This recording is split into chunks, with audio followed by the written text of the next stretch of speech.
What causes sound? Let us do this activity to find out. Click on the bell to make it ring.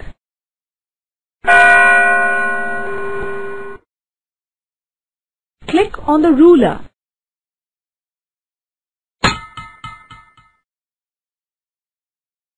Click on the hammer.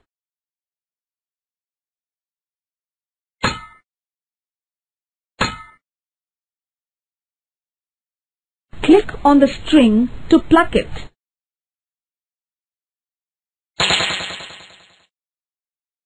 In all the examples shown here, there is a to and fro motion of the objects. This to and fro motion of the bell, the ruler, the pan,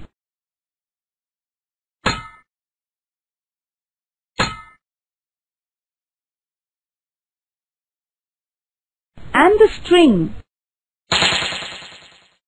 has a special term called vibration. Once the vibration stops, there is no sound.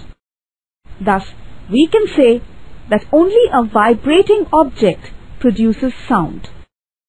Sometimes, the vibrations produced are very small and we cannot see them. However, our ears pick up the vibrations and we can hear the sound.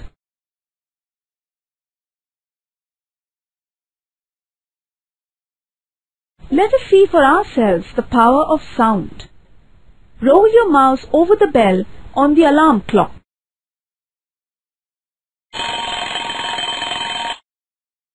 What do you see? Click on the correct option.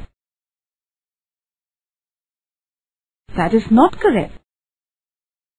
Now, why does the ball move when the bell rings?